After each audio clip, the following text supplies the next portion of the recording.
Well, hello there. Dr. Newsom here. Thank you for joining us in Module 3. But before we go into Module 3, let's recap what we learned in Module 2. So we discussed the 3 I's. Okay, the 3 I's were irritation, inflammation, and infection.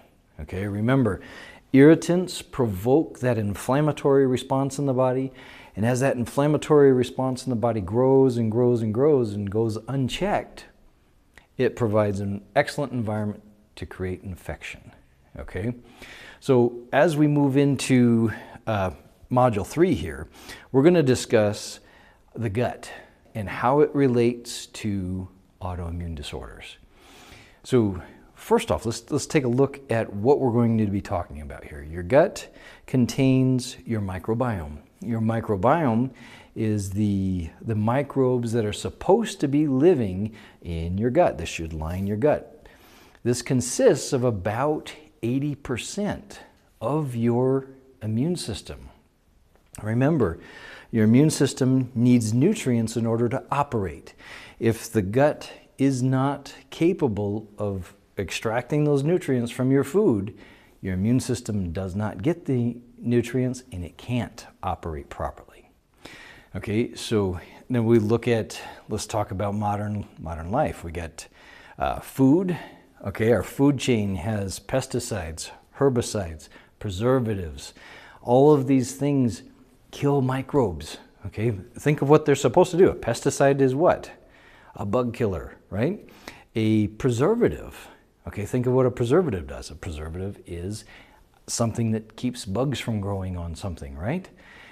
These things, when we consume them, they start to damage our microbiome, creating an imbalance in our gut flora. So if you compound this with multiple treatments of antibiotics, we create this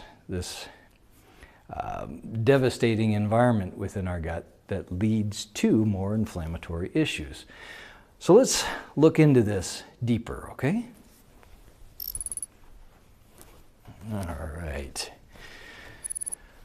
Oh, well, so let's talk about leaky gut. Think about this. When the integrity of your immune system is compromised, okay, whether it has been compromised by your gut being so dysfunctional, or by an injury, or by being intoxicated by something, something you've come into contact with or whatnot, all of that adds to the development of leaky gut. Okay, and one of the things clinically, this is I'll just share some clinical wisdom with you here. When I have somebody come to see me and they have food sensitivities, okay, I measure the extent of leaky gut that they're suffering from many times by the amount of food sensitivities that they have. So the more food sensitivities you might be suffering from, the more extensive the leaky gut that you're suffering from. Leaky gut becomes a huge source of irritation.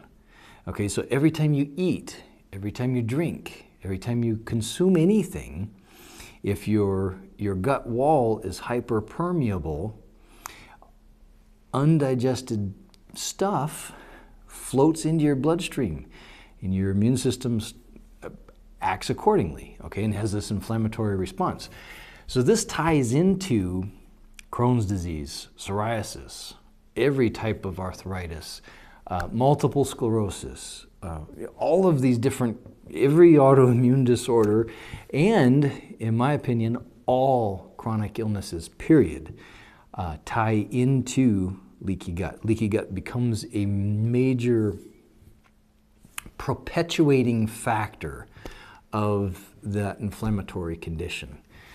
So let's talk real quick. Let's talk about the microbiome real quick, because this is something you need to understand in order to get a good grasp of leaky gut. So your intestines are a tube, right? Your small intestines about 25 to 30 foot long. It's about an inch round. Okay, your colon is between 8 and 10 feet long, and it's about 4 inches round. All inside of that tube, the lining inside that tube is lined, or should be lined, with bacteria and fungus that extract the nutrients from your food. They actually do the last stages of the digestion process where they're actually fermenting the nutrients out of your food, and they take those nutrients out of the food and plug them into the receptor sites for those particular nutrients like calcium or zinc or magnesium or boron or whatever. Okay, vitamin B, C, K, D, Y, X, Y, Z, P, D, Q. So you get all of these different nutrients extracted by the microbiome and plugged into the receptor site on the gut wall for the body to absorb those nutrients. If you are missing bugs from your microbiome, you won't be able to absorb certain nutrients. Okay, so I hope you're kind of getting the picture of how important this is. Okay, this is massively important. When we take an antibiotic, or when we consume food that has pesticides and herbicides and preservatives in it, all these different chemicals, they kill some of our good bugs. Okay, they may kill some bugs that are causing us problems, but they're at the same time going to kill the good bugs. I'm going to give you an example here. I like to think of the microbiome as a community. Okay, just like a town. You got your stay-at-home moms raising the little ones. You got your firemen, you got your policemen, you got your factory workers, you got your construction workers, you got your office workers, you got the administrators, right? You got all these different groups that are different bugs in most cases, but they're all working together to create this community. And the more that community flourishes, the healthier it is and the healthier you are. I tell everybody over and over and over again, heal your microbiome and your microbiome will heal you. So when we take an antibiotic or we consistently eat food laden with pesticides and herbicides and preservatives, we're constantly killing off some of these good bugs. And so if we take antibiotics consistently, what happens in a community if you have villains, all right? You take something to get rid of the villains, but while you're getting rid of the villains, you also get rid of the police force. Okay, you're left without any protection. What happens, all you need is the villains to be reintroduced and you're right back where you started.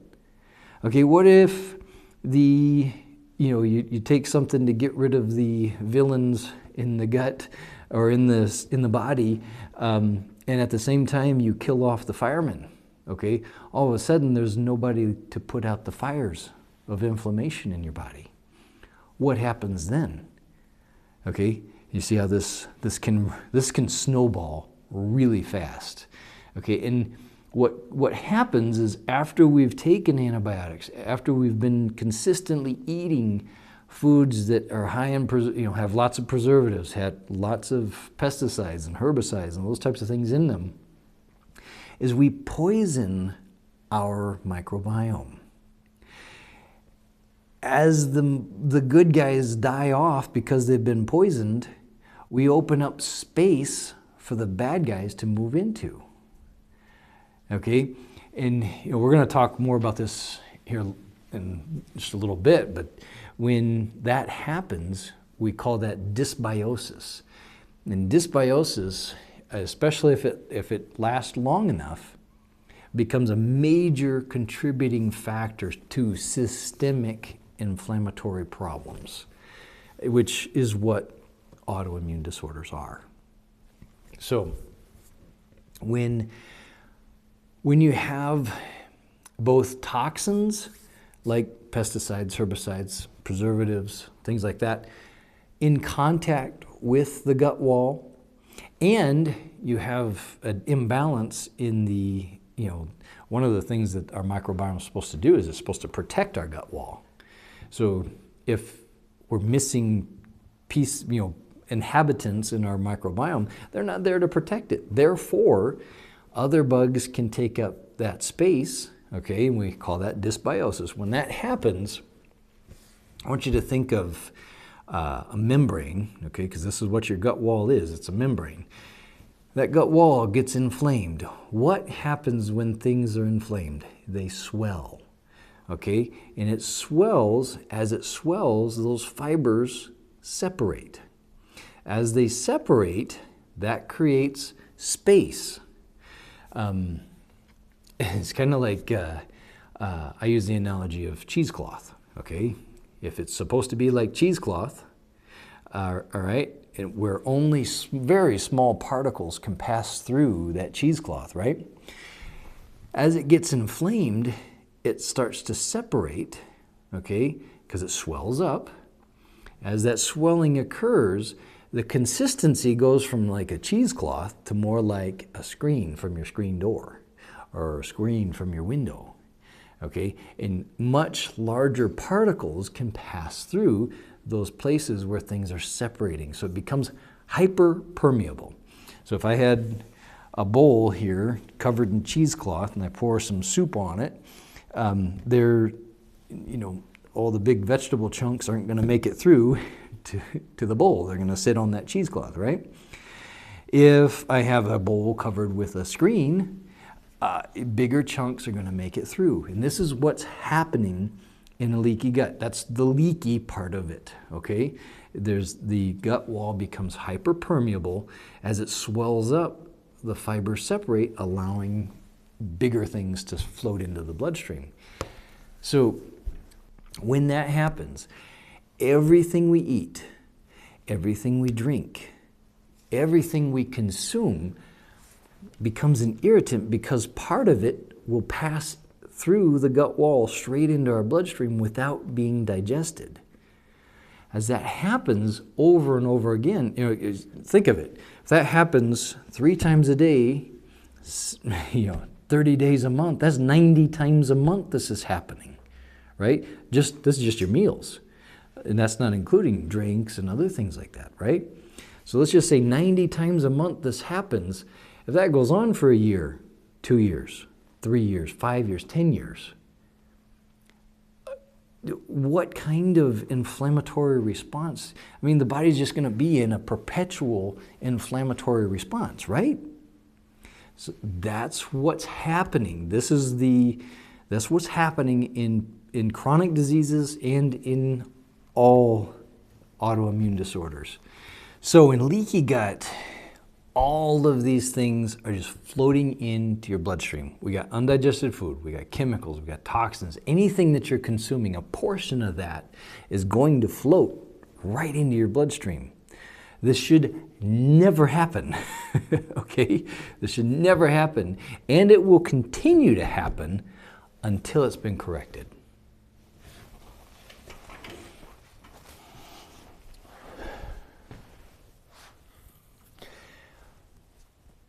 Let me explain this to you. Inflammatory responses, allergies, autoimmune disorders all have a very common thread. Okay, when it comes to leaky gut, all right, that hyperpermeability, these undigested proteins are our primary irritant when it comes to leaky gut. Okay, there's other things that the immune system doesn't like. I mean, we got toxins, we got sugars, we got fats, we got all kinds of things floating into the system, but it's proteins that are triggering this autoimmune response, okay, or also triggering this allergy response. Okay, so this is something super important for you to understand. When undigested proteins float into the bloodstream, so here's one of the things that should never happen. As adults, we should never absorb whole proteins into our bloodstream. That should never happen. When we have a leaky gut, it happens every time we eat. Okay? So as those undigested proteins pass into the bloodstream, we have the immune system 3 times a day being sensitized to these proteins. And if it gets sensitized to the same proteins consistently, it will start to find those proteins elsewhere within your body. If that happens to be your brain, you're going to have an autoimmune response in your brain. If that's your lungs, your heart, your liver, your kidneys, your joints, your intestines, anywhere or everywhere, okay, you're going to have this autoimmune response because the undigested proteins leaking into your bloodstream are going to sensitize your immune system to those particular amino acid strands, those configurations of amino acids in proteins are something that your immune system is going to become sensitive to. Once it becomes sensitive to that, it starts to develop antibodies to that particular type of protein. And wherever it finds that protein in your body, anywhere, it starts to attack that. Okay, so do we destroy the immune system like the conventional approach so it can't have an inflammatory response? Or do we go back to why this is happening in the first place? Okay, I suggest we go back and fix why, because if you fix why, what will correct itself? So with leaky gut, we have this massive inflammatory response every time we eat, right? And we're seeing this as a society. I mean, my gosh, at this point in time, it's over 70% of the US population has been diagnosed with a chronic disease. This is men, women, and children.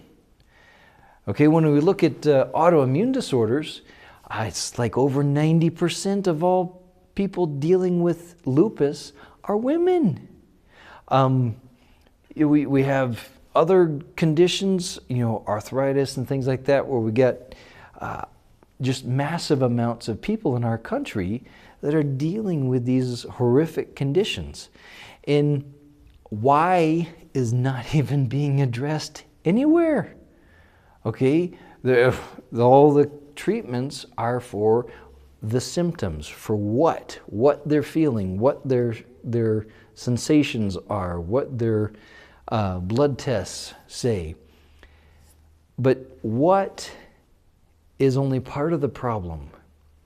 What will continue to be what it is as long as why hasn't been addressed? If we don't fix why, what will always continue to happen? So, I hope this is making sense. We've covered, in our last session, we covered the 3 I's. We covered how this irritation provokes an inflammatory response. That inflammatory response creates the environment for infection. This session we've talked about, in this module, we've discussed leaky gut and how leaky gut becomes the primary source for the irritation that causes an autoimmune response. Okay? So these are major things for you to understand. If you don't understand how you got here, you'll never be able to figure out how to get out of here. So this is paramount. These are fundamental things that you have to grasp in order to help yourself heal. Well, that's it for Module 3. We're going to recap a little bit here. So let's talk about where we came from. We started with the 3 I's, right? Module 2, we covered the 3 I's: irritation, infection, inflammation. And that's the formula. Those are the converging factors that have to come together in order to create an autoimmune disorder. Then in this module, in Module 3, we talked about leaky gut. Leaky gut's the generator. That's the one that gets everything cemented in place. This is what creates and keeps that autoimmune condition rolling. All right. Now in Module 4, we're going to talk about triggers, both the things that start the process from the very beginning, irritants, okay, and things that perpetuate this and just keep it rolling. All right. And these things are, food, water, air, environmental chemicals, household chemicals, chronic infections, things like that, okay? These are all the things that we're going to be covering in Module 4. So thank you for tuning in. I look forward to seeing you in Module 4.